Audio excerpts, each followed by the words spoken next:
നമസ്കാരം.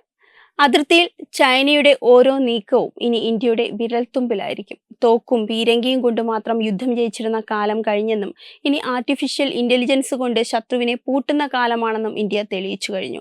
അരുണാചൽ പ്രദേശിലെ India China അതിർത്തിയിൽ ചൈനീസ് പട്ടാളം രഹസ്യമായി നടത്തിയ വലിയൊരു നീക്കമാണ് ഇന്ത്യയുടെ AI ടൂൾ മണത്തെറിഞ്ഞത്. ഡൽഹിയിൽ നടന്ന AI ഉച്ചകോടിയിൽ strategic forces command chief lieutenant general Dinesh Singh Rana വെളിപ്പെടുത്തിയ ഈ കഥ ഏതൊരു ഭാരതീയനെയും ആവേശം കൊള്ളിക്കുന്നതാണ്.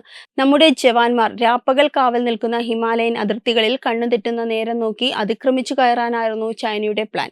എന്നാൽ അരുണാചലിലെ യഥാർത്ഥ നിയന്ത്രണ രേഖയ്ക്ക് സമീപം ചൈനീസ് സൈനികരുടെ ഭാഗത്തു നിന്നുണ്ടായ അസ്വാഭാവികമായ മാറ്റങ്ങൾ ഇന്ത്യ വികസിപ്പിച്ചെടുത്ത AI ടൂൾ ഞൊടിയിടയിൽ തിരിച്ചറിഞ്ഞു.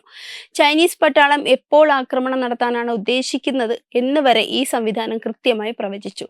വിവരം കിട്ടിയ ഉടൻ തന്നെ ഇന്ത്യയുടെ സൈന്യം സർവ്വസജ്ജരായി അവിടെ നിലയുറപ്പിച്ചു. തങ്ങളുടെ തന്ത്രം പാളിയെന്നും ഇന്ത്യ തങ്ങളെ പൂട്ടാൻ തയ്യാറായി നിൽക്കുകയാണെന്നും മനസ്സിലായതോടെ ചൈനീസ് സൈന്യം വന്നതിനേക്കാൾ വേഗത്തിൽ വാലും ചുരുട്ടി മടങ്ങി. ഇവിടെ എടുത്തു പറയേണ്ട ഒരു കാര്യം എന്ന് വെച്ചാൽ, വിദേശ രാജ്യങ്ങളിൽ നിന്ന് കോടികൾ കൊടുത്തു വാങ്ങിയ സംവിധാനമല്ല ഇത്. വളരെ കുറഞ്ഞ ചെലവിൽ ഇന്ത്യ സ്വന്തമായി വികസിപ്പിച്ചെടുത്ത AI ടൂളാണിത്. ചൈന പോലുള്ള ഒരു രാജ്യം സാങ്കേതിക വിദ്യയിൽ തങ്ങളാണ് മുന്നിലെന്ന് അഹങ്കരിക്കുമ്പോൾ അവരുടെ കള്ളത്തരങ്ങൾ വെളിച്ചത്ത് കൊണ്ടുവരാൻ ഇന്ത്യക്ക് സാധിച്ചു എന്നത് വലിയൊരു നേട്ടമാണ്. ഭാവിയിലെ യുദ്ധങ്ങൾ AI വഹിക്കാൻ പോകുന്ന വലിയ പങ്കിനെക്കുറിച്ചാണ് ലഫ്റ്റനന്റ് ജനറൽ ദിനേശ് സിംഗ് റാണ സംസാരിച്ചത്. മനുഷ്യർക്ക് എപ്പോഴും നിരീക്ഷിക്കാൻ കഴിയാത്ത മേഖലകളിൽ പോലും ഈ ഡിജിറ്റൽ കണ്ണുകൾ ശത്രുവിനെ വിടാതെ പിന്തുടരും. ചൈന എത്ര തന്നെ തരികിട കാണിച്ചാലും ഇന്ത്യയുടെ AI കണ്ണിന് മുന്നിൽ ഇനി അതൊന്നും വിലപ്പോവില്ലെന്ന് ഉറപ്പായി കഴിഞ്ഞു. Web desk Tatwamayi news. Brought you by Kerala AIDS control society.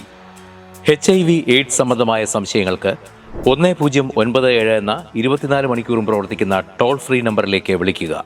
വാട്സാപ്പിലും ഫേസ്ബുക്കിലും ഒക്കെ സ്റ്റാറ്റസ് അപ്ഡേറ്റ് ചെയ്യാറുണ്ടല്ലോ. HIV സ്റ്റാറ്റസോ HIV പിടിപെടാനുള്ള സാഹചര്യങ്ങളിൽ കൂടി അറിഞ്ഞോ അറിയാതെയോ കടന്നു പോയിട്ടുണ്ടാവാം. എന്ത് തന്നെയായാലും മുൻകൂട്ടി പരിശോധിച്ച് HIV സ്റ്റാറ്റസ് അറിയൂ. സൗജന്യ HIV പരിശോധനയും കൗൺസിലിങ്ങും ആരോഗ്യ കേന്ദ്രങ്ങളിൽ പ്രവർത്തിക്കുന്ന ICTC അഥവാ ജ്യോതിസ് കേന്ദ്രങ്ങളെ സമീപിക്കുക. നിങ്ങളുടെ സ്റ്റാറ്റസ് എന്തായാലും വിവരങ്ങൾ രഹസ്യമായി സൂക്ഷിക്കുന്നതായിരിക്കും.